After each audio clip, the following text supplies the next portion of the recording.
Olá, pessoal, bom dia! Sejam bem-vindos ao Link Esporte Clube. Está começando mais uma semana, hoje é segunda-feira, dia 29 de abril. Semana importante para o futebol brasileiro, para o futebol europeu. Afinal de contas, nesta semana começa também a fase semifinal da Liga dos Campeões da Europa e aqui no Brasil tem Copa do Brasil, terceira fase. Agora os gigantes também estão na competição. Nesta terça começam os jogos da terceira fase, com partidas também na quarta e na quinta-feira. E você sabe, né? São Paulo, Corinthians, Flamengo, Palmeiras, Fluminense, Grêmio, tem muita gente entrando na Copa do Brasil nesta fase. Então teremos jogos emocionantes. A promessa é essa nesta semana, que também tem feriado de 1º de maio, o Dia do Trabalhador. Mas hoje o destaque ainda é o Campeonato Brasileiro. Tivemos jogos da quarta rodada realizados neste final de semana, jogos no sábado e no domingo, e jogos importantes, jogos polêmicos e jogos com resultados que determinaram até queda de mais um treinador no Campeonato Brasileiro, né? O Carpini já tinha vazado no São Paulo, tem mais gente que ganhou a mala neste final de semana no Brasileirão. E a rodada 4 terá conclusão nesta segunda-feira, quando o São Paulo vai encarar o Palmeiras, vai receber, na realidade, o Palmeiras no estádio do Morumbi, que estará lotado mais uma vez. Tem a estreia do técnico Luiz Zubeldia, o argentino, jogando em casa, jogando no Cícero Pompeu de Toledo e logo de cara num clássico, né? Lembrando que ele estreou na semana passada, mas o jogo era fora de casa pela Libertadores e venceu bem o Barcelona de Guayaquil por 2-0. A gente vai acompanhar esse jogo aqui no Link Esporte Clube, hein? A partir das 6h30 da tarde, que 7 que nada, 6h30 da tarde, a gente já estará por aqui para trazer todas as informações de São Paulo e Palmeiras para você aqui no nosso Link Esporte Clube. E antes das notícias do dia, tem um recado super especial para você. Não se esqueça de se inscrever aqui no Link Esporte Clube, tá bom? Inscreva-se aí no canal, acione o sininho para receber as notificações, deixa like na nossa transmissão, isso é super importante para fortalecer o nosso canal e, é claro, compartilhe também o Link Esporte Clube com as suas redes sociais, sabe por quê? Assim você traz mais gente, mais amigos para resenhar sobre futebol, para acompanhar as principais informações do dia, lembrando que o Link Esporte Clube está sempre em 3 edições diárias. O nosso boletim informativo abrindo o dia às 11 da manhã, coladinho com o boletim ao meio-dia.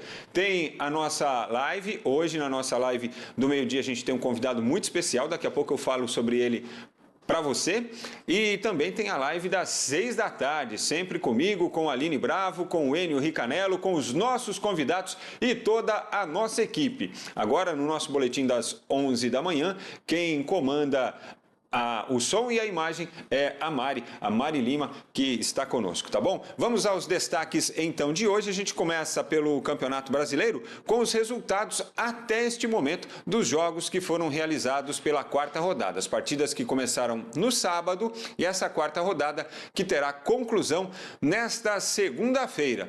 Foram 3 partidas realizadas no sábado com destaque para a goleada do Criciúma sobre o Vasco da Gama por 4-0. E aí, o que essa goleada determinou? Determinou a queda do técnico do Vasco da Gama, o Ramon Dias. É isso mesmo, no jogo que foi realizado no sábado. Deixa eu conferir aqui para você os resultados desta rodada. Vou pegar aqui a tabelinha com os jogos e os resultados, tá bom? Para a gente falar mais dos jogos do sábado e também, obviamente, os jogos do domingo.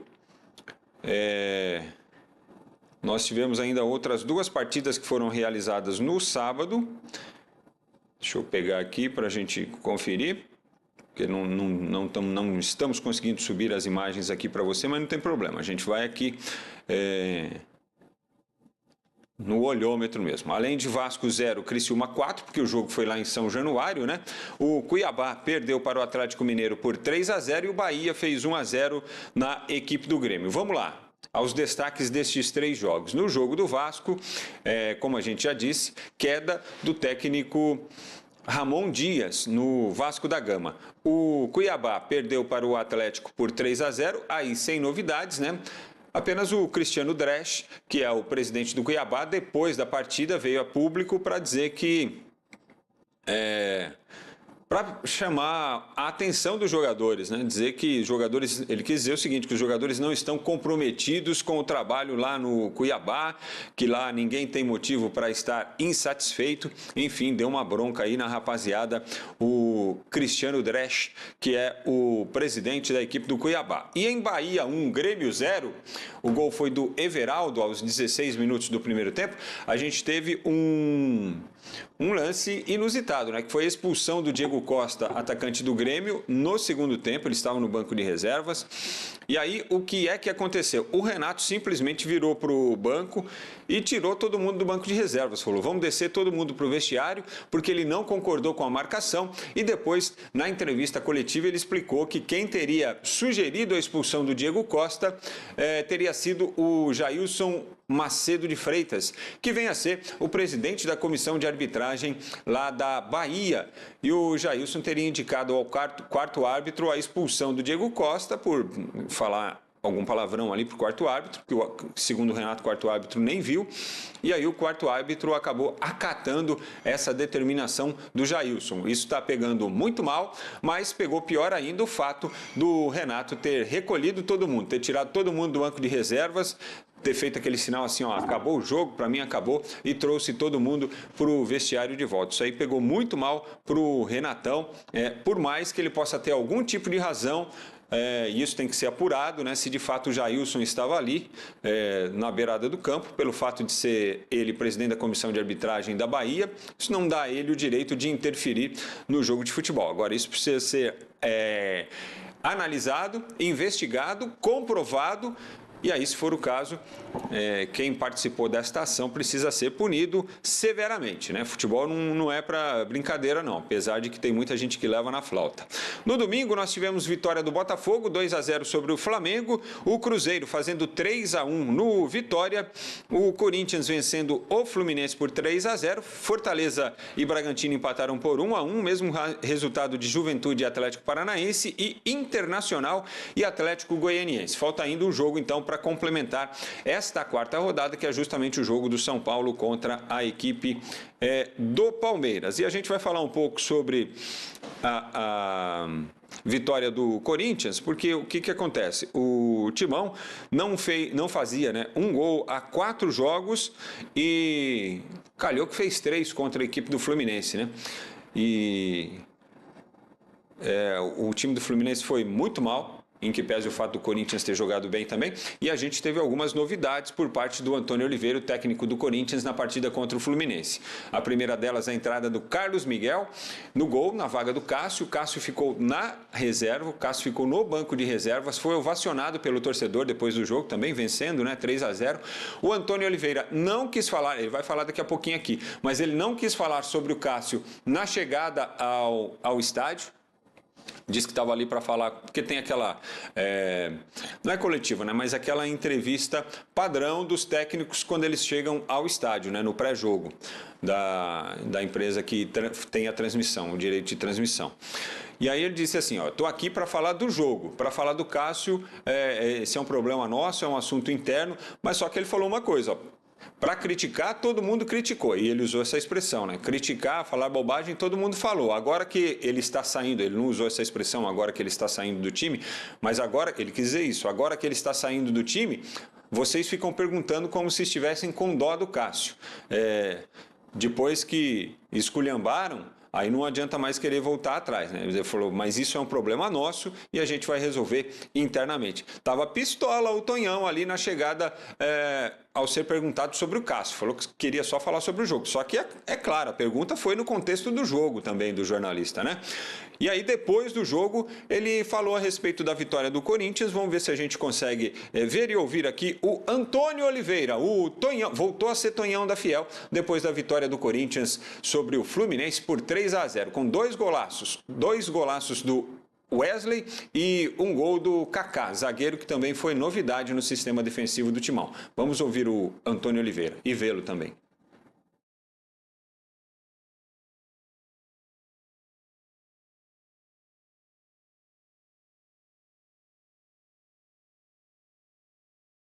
Sem problema nenhum, a gente toca o barco aqui.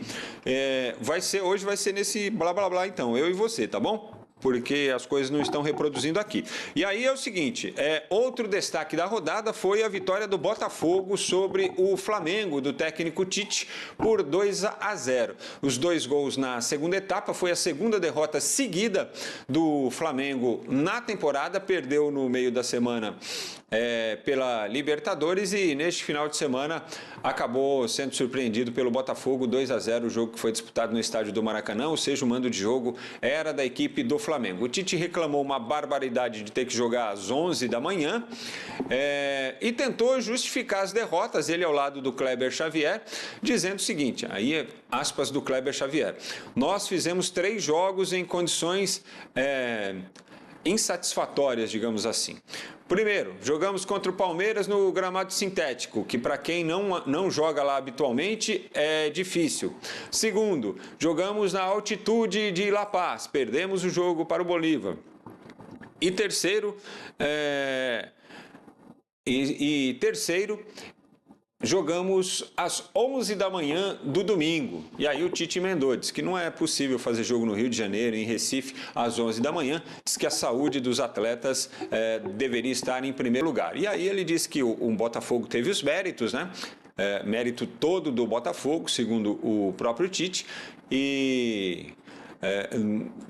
porque ele estava tentando justificar a derrota do Flamengo, né? Mas aí ele percebeu que ficaria ruim para ele se ele tirasse os méritos da equipe do Botafogo. Isso acabou não acontecendo. O Fogão, no segundo tempo, venceu o jogo por 2-0 e o Botafogo, inclusive, é o novo líder do Campeonato Brasileiro. Tem 9 pontos o Botafogo. Aí, tá vendo, John Textor? Você estava falando, vamos ver se você fala alguma coisa agora, né? Que o Botafogo é líder.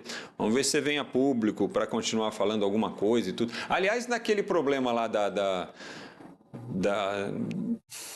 os problemas aí que ele tem levantado a respeito de possibilidade de manipulação de resultados no Campeonato Brasileiro, no futebol brasileiro, ele disse que o senador Romário, né, na semana passada, na oitiva da CPI, perguntou se ele estava averiguando os jogadores do Botafogo também. E aí ele disse que pediu o estudo, mas ainda não tinha resposta. Que engraçado, né? Tem resposta de todos os outros clubes, de todas as outras competições, até da 4ª divisão do futebol do Rio de Janeiro ele tem informação, mas do Botafogo ele não tem informação nenhuma. Quer dizer, você não está sabendo nem o que acontece no seu próprio quintal, hein, o John Textor?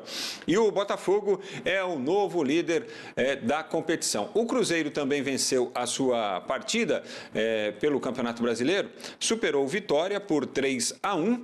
E aí o que é que aconteceu?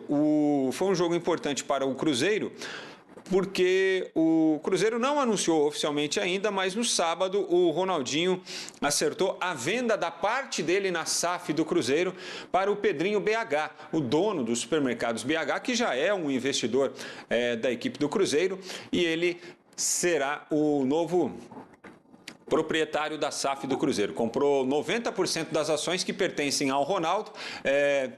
O Ronaldo tinha um período aí, um prazo que ele teria que respeitar para vender as ações, né? Esse prazo ainda não venceu, então inicialmente o Pedrinho BH será um sócio minoritário da SAF do Cruzeiro, mas gradativamente, já que ele adquiriu 90%, ele vai aumentando a participação, mas o fato é que ele já vai começar a mandar Ronaldo adeus para ele, e com a saída do Ronaldo, com a venda da SAF por parte do Ronaldo, o Paulo Autuori, por exemplo, que era o gerente executivo de futebol, e o Paulo André, que era o diretor de futebol do Cruzeiro, os dois, não é que eles pediram demissão, apenas comunicaram o desligamento, né? O Autuori até fez um pronunciamento e informou o seguinte: eu tenho que ser leal às pessoas que me contrataram e ao projeto que eu abracei. Como esse projeto está mudando e as pessoas que me contrataram não estão mais, é coerente que eu também saia, até para deixar espaço aí para quem está assumindo ficar à vontade para fazer o que quiser. E o ficar à vontade para fazer o que quiser do Pedrinho BH Assim é o nome dele, tá bom, gente? Pedrinho BH, assim que ele é conhecido lá em Belo Horizonte. Ele é dono de uma rede de supermercados e ele está contratando Alexandre Matos para ser o novo executivo de futebol da equipe do Cruzeiro. Ou seja, o Alexandre Matos está voltando ao Cruzeiro. Foi de lá que ele saiu com 2 títulos brasileiros, né, o bicampeonato brasileiro, para vir para o Palmeiras, e aí conquistou títulos também no Palmeiras, depois foi para o Atlético Paranaense, ia para o futebol inglês, acabou não dando certo, veio para o Atlético Paranaense, foi para o Vasco, ficou pouco tempo, saiu do Vasco e foi para o América, que aí seria, digamos assim, voltando às origens, né, onde ele foi revelado o Alexandre Matos. Só que lá no América ele ficou apenas 2 semanas. Do América ele acabou saindo, teve uma reunião ontem com os dirigentes do América e hoje ele vai acertar com o Cruzeiro para retornar à equipe do Cruzeiro nesse novo trabalho da SAF cruzeirense. E para finalizar aqui o nosso giro, vamos falar um pouco do clássico dessa noite também entre Palmeiras e São Paulo, na realidade São Paulo e Palmeiras, né? E só para dizer, eu disse que o Botafogo lidera o campeonato, Botafogo, Atlético, Bragantino e Atlético Paranaense. Bahia e Inter, o G6 do Campeonato Brasileiro. Botafogo com 9, Atlético Mineiro e Bragantino com 8, e aí 7 pontos para Atlético Paranaense, Bahia e Inter. Na zona do rebaixamento, os 4 piores são Vasco da Gama, 3 pontos, Vitória, 1 ponto e o Atlético Goianiense fez o primeiro ponto dele ontem ao empatar com o Internacional. O Cuiabá é o pior de todos, fez 3 jogos, perdeu os 3, não pontuou ainda a equipe do Cuiabá. E para finalizar, a gente fala sobre o clássico desta noite, São Paulo e Palmeiras, jogo que será realizado no estádio do Morumbi. Com certeza nós teremos mais de 50 mil torcedores para acompanhar esse clássico lá no Cícero Pompeu de Toledo, porque até ontem à noite quase 50 mil ingressos já haviam sido vendidos. Então nós vamos ultrapassar esse número, apesar de uma segunda-feira à noite, né? O jogo será às 8.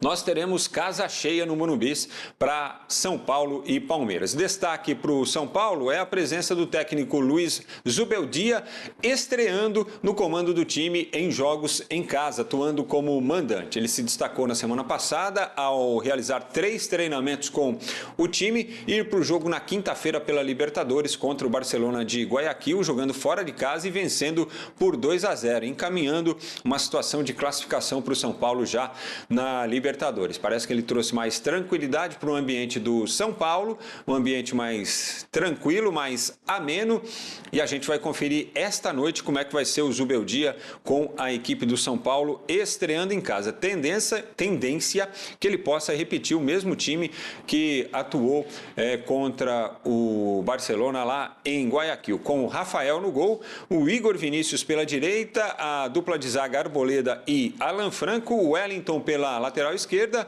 Pablo Maia e Alisson como dupla de volantes, o Luciano fazendo aquele trabalho hora de meia, hora de mais um atacante, e o trio Ferreira, André Silva e Caleri. O curioso é que Ferreira, aparentemente então recuperado da lesão que o tirou do jogo lá contra a equipe do Barcelona, ele que vinha bem lá no Equador até se lesionar e ter que sair, parecia uma lesão muscular, mas está bem, pelo que é informado, né, na prévia, e o André Silva, que se destaca também agora como um novo titular desse ataque são paulino. Jogo às 8 da noite no estádio do Morumbi. E o Palmeiras, que teve um tempinho aí para trabalhar, porque jogou na quarta, atuou fora de casa também, foi aquele jogo memorável, né? Aquela vitória histórica para cima do Independente Del Valle por 3-2, e Palmeiras pode ser que jogue com os 3 zagueiros, né? Gomes, Luan e Murilo. Pode ser que um desses zagueiros aí seja o Marcos Rocha também, como ele Abel habitualmente faz, né? Atuando com 2 laterais, o Marcos Rocha formando como um terceiro zagueiro e o Mike mais à frente, mas pode ser também que atue com 3 zagueiros, ou até pode ser que ele nem utilize a formação com 3 zagueiros. Mas um provável Palmeiras para esta noite tem o Everton, Gomes, Luan, Murilo, o trio de zaga, Mike, Aníbal Moreno, Richard Rios, Rafael Veiga e Piquerez, Hendrick e Flaco Lopes.